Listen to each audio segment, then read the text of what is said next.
Hey guys, it's Jen. Welcome to the garden. I don't know if I just feel the need to vent a little bit or what. Like, how do you guys combat being overwhelmed? Like, how do all you people do it all? I don't see how, I don't understand how everybody can have full-time jobs, full-time garden, full-time kids, full-time everything, and still have time to sleep. You know, I'm one that needs sleep. I need a lot of sleep. I need downtime so I don't like freak out all the time. And here we are, our garden behind me is still not covered, and I'm overwhelmed by that. I'm overwhelmed that I don't have things planted, even though it's not even time. Like, today is the 16th, I think, and I usually don't plant stuff until after mid-May because usually we have frost until now, if not snow sometimes. The last few years I've held off until like late May, 1st of June to plant a lot of things just because it's been so cold. I'm usually busy, but we've had such a crazy early spring that I've been overwhelmed and worried I'm not going to get things in on time and they're not going to start growing, and if they're sitting in my house I have to, you know, maintain them more, and I just need a moment to chill, I guess. I think I get more concerned on the weeks where I have an extra day that I have to work. Maybe that's part of it, but also, you know, finding the time to do things with Ellie. You know, she's my kid, but it's hard to do what you want to do when, you know, you still got to watch the little person that just got her finger stuck in the door. Yeah, are we okay? Yeah, I think we're okay. Anyway, I kind of wanted to give you a garden update. We don't really have a garden tour because the garden really isn't much of anything. So I wanted to vent a little bit before going into it and just ask you guys how you do it all. How do you do it all? Like, those women that have their babies in a backpack, you know, going around doing things. I can't do that. I physically cannot do it. It's not just because I'm, you know, plush. It's like my back can't take it holding her, and she's too big right now. She wants to get into things and do things, so when I'm folding the laundry, you know, she's got to unfold it. When I'm trying to transplant plants, she's got to move all my plant name markers and take my sunglasses. But it's more than that. It's making sure food's on the, you know, dinner's on the table, and getting all the garden work done. I'm sure a lot of people are a little stressed about getting things in this time of year, but I can't be the only one out there. I already have weeds growing in my garden. Colton had to till this section behind me because I haven't gotten all the cardboard and straw laid out to stifle them, but I guess we do what we can, huh? So this is our still disaster. That is lamb's quarter, and I know you can eat them. People call them wild spinach, but if I wanted lamb's quarter, I got plenty of other places I can get it from. It's not my cup of tea to begin with. This whole section from right here to where the color changes in the straw, that started getting overwhelming with weeds, even worse than this section that I was sitting in. So Colton tilled it. I asked him to till it just so we can knock the weeds back and I can finish putting the straw out. That's a really nasty bale. Ellie found the chives. So these chives have actually been growing here for a few years, and they just get bigger. I don't use them often. Actually, this looks like mint, and I thought we killed back all the mint. Oh, right now it's... Yep, that's some kind of mint. I had several different kinds, and I will forever be finding mint, I have a feeling. Do you want to smell that? Smell that.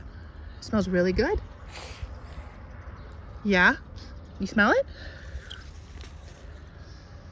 Oh, it smells so good.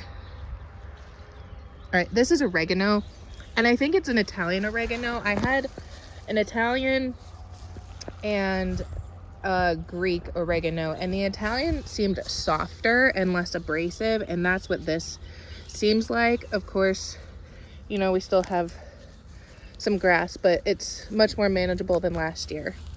So that's our oregano. I could probably cut it all back and dry it, but I think I have plenty in the house, so I'm not going to worry about it too much this year. This is our asparagus patch. This is a super long spear I let get away. We don't often have enough for a meal, so I will pick a few spears, put them in the fridge, pick a few more, put them in the fridge. What are you gonna do with that? Is that good? She broke the top off, which is fine. We got plenty more going to seed already, and the little ones, you know, they're just so spindly anyway. I'll just let them seed out and we'll have more asparagus in the future. This is the part I still need to cover. I'm planning on putting tomatoes and peppers and stuff in here. These are volunteer potatoes. It seems like the last 2 or 3 years we always have potatoes growing in this area because we just can't clear them all out. There is actually beans growing in this square and in this section from down there into here. I have a few different kinds. I think there's black Valentine bush beans, kidney beans, lima beans, and a green bean. I think it might be contender green beans. Oh, I just found something exciting. I was wondering if these potatoes were sprouting, and here they are. That's our first sprout that I'm finding, and I can't remember if these were the red ones. I'll have to look at my book. I did start a garden journal this year. I'm gonna pull this grass to see, just to help me remember, but I had uncovered the ones up here to see if I could find anything, and I don't really see that they're sprouting much, so I was getting really worried because they've been in here for a good month, I would say. Once again, I'd have to look at my journal. Yeah, and these are our white onions. Oh, this is our short tower, and then that's our tall tower. And if you watch my potato video, it has shrunk probably a foot at least because it's just compacted with the rain and stuff. So we'll see how they do. Anyway, red onions. I was trying to transplant a few things and it didn't work. They all died because they got stuck. These are carrots, and there's quite a long story with them. I won't go into it now. They're supposed to be 4 or 5 different kinds, and they're not all growing. One thing I forgot by the chives and oregano is my rhubarb that I planted. It's looking a little, I don't know if it got frost damage or what's going on with these leaves. I've never seen stuff like that, but they did sprout. So they are alive. There's 2 of them. Because I was in a rush, I just dug one hole and planted them. So we'll see how that does this year. Okay, red onions again. And then where the stakes are, I have chicken wire. And then I planted peas. I have sugar snap and some shelling peas. And I can't remember which is which now. And I did experiment a little bit with these. I soaked them, and I intended to only soak them for like a day, and I couldn't get to them. I couldn't get to them for like 3 days. So they soaked for too long. They did start sprouting, but I kept soaking them because I didn't want them to soak and then dry out and die. And then I spread them all along the fence because they're a couple years old, and I spread them very heavily. And then realized that the cardboard was so dry and thought we were gonna get rain, and it didn't rain, and I thought these were all dead, but they've actually started sprouting along the fence line. So the green that you can see like right there, that's all, and you can see a little bit there, that's all peas. So they actually survived. I can't really believe it. This is our strawberry bed. I built it a few years ago out of cedar, and it was insanely expensive. It was like $75, and that was before the price of lumber shot up. And I really wanted to get them transplanted this year because they've never done well over here. We've only gotten a few strawberries, but for some reason They are just taking off this year. I don't know if it's because of how our rainfall has been, but it's gonna be really exciting to finally have our own strawberries. They are nothing like store strawberries. If you've never had homegrown strawberries, you need to find some because they're vastly different than the bland store ones. So I do think I am going to still transplant the strawberries because they don't get much sun where they are, and it's just an inconvenient place. I'd like to put them out in our garden here, probably in this corner, because a lot of my perennials are, you know, the chives and the oregano and that stuff is over here at this end. So I think I still want to transplant them. And then we are back at our orchard and it looks like things aren't dying yet. Let's take a look. So in case you missed my orchard planting video, we have 2 peach trees. They're both contender peach, I believe. And then I have to look at this tag to remember which is which. Okay, this is a Cortland, and that should be an Empire apple. The Empire apple is not looking great, but it's not dead, which everything died last year. Everything that we planted pretty much died, except for that one apple tree. And you really don't want buds right now on these little trees, but I've just left them. I think I need to come and prune this dude, but I'd like to get it established more before I just hack at it. It was a very stout, bushy thing for a tree. And then we do have blueberry bushes that were growing but are looking rather dead now. This one looks okay. Need to get that weed out of there.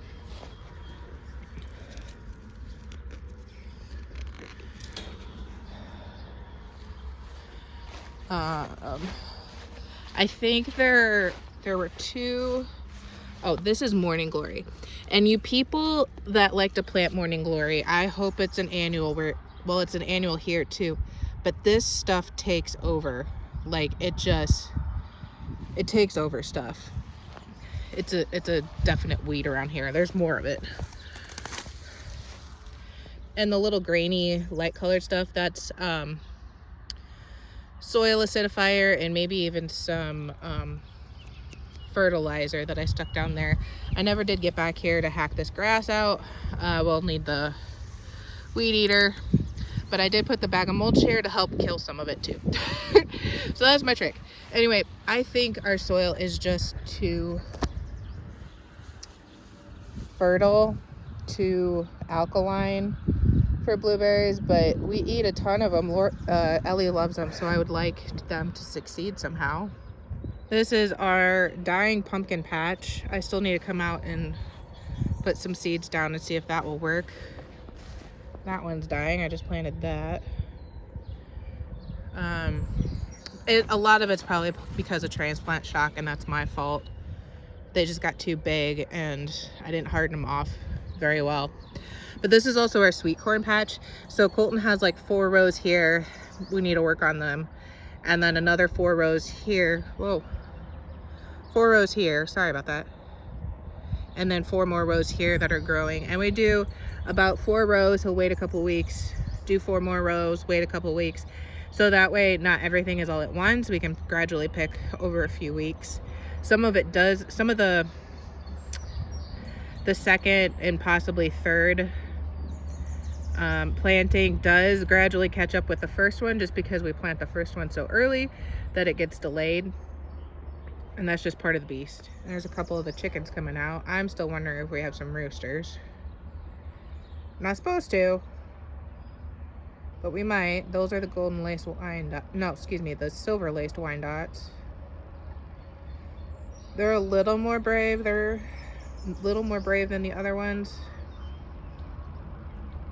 I wasn't really going to do any of the flower beds, but they are very pretty right now. So this is peonies, just white peonies.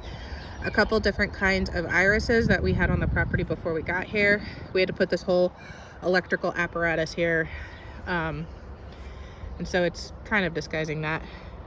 This is actually echinacea. I can't believe it survived us doing all the trenching for the electric work. I believe this is butterfly bush, as is that. I hacked it off this spring and it is still coming back. I would like it to die. Well, I thought that was echinacea, but that looks like echinacea and there was none over here. So it might be some kind of weed. This is surprise lilies, if you're familiar with them. All this foliage comes up in the spring and summer, it dies back, and then maybe around August or so, it shoots up a single head lily with several flowers on the head. It's very pretty. I just planted this little pot. This used to be the well of the property. So I've had a pot on here. I try to fill it with stuff, but a lot of times it dies because I forget it's here and I forget to water it.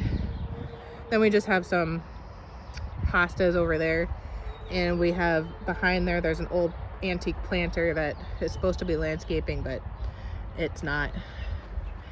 And the other reason I wanted to look at some of these flowers, these are autumn joy sedum, all this stuff. This is a tulip, and I've never really seen this with a tulip before. It like put a seed pod head or something on the top. I don't think I've had that happen before. So if you know what's going on, let me know. I know they are in the lily family, so maybe it's not totally out of the question that they do that. And I think I've seen lilies do that, but I've just never seen a tulip do it. Definite weed, hostas, dying peony. I love hellebore. That's what that is. It blooms like in February, March. I need to get the walnut tree out of here because the squirrels like to take the walnuts and plant them everywhere. And the rest of the flower bed's pretty terrible. I'm trying to harden off my tomatoes. This gets a lot of shade, but they are getting kind of a beating.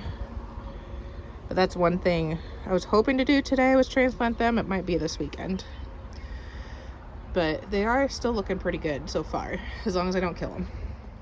One thing I forgot to ask is, with those irises, I would like to find something that I could plant in there that would bloom after they're done blooming, because they only bloom like, what, a month out of the year, and then there's just green dying stuff in there. So if you have any suggestions, put them in the comments. I do not have good luck with lilies there. It actually gets quite a lot of shade, and I don't know if that's why, but I have tried lilies in that flower bed area, but it just doesn't work for some reason. So I'm looking for something else, and I'm saying day lilies. I guess there's a difference. But, and they're not my favorite flower anyway. So if you have suggestions for what I could put with those irises to help, you know, with bloom times and stuff like that, I'd appreciate that. I'm sorry that this was really kind of a fast garden tour, or lack thereof. I'm not sure if it was really a good tour or not, but I have a ton of groceries I have to put away and more things to work on. So I'm sorry for cutting it short. Let me know what you like with your garden tours, because they're starting like everywhere on YouTube, and yet I feel like I don't have anything to show you except very beginning stages of growth. We are zone 5B-ish, but I feel like we are usually 1 to 2 weeks behind everybody else in our area. We're not in a valley, we're on top of a hill, but it's like the same level as all the other houses in our area. But I'll drive down the road, same like altitude wise, and they'll have tulips blooming in the spring, and ours will barely be up. So I think we have always been behind the rest of the neighborhood. So the irises, let me know what you want in terms of garden tours, if there are things you'd like to learn more about, want to see more of, how we use them, or anything like that. We don't use absolutely everything like some homesteaders out there. That's just the way I cook and how we have life. But I'd be willing to do what I can for all that. Anyway, thanks guys for joining me. I hope you're having a great day. We'll see you next time. Bye.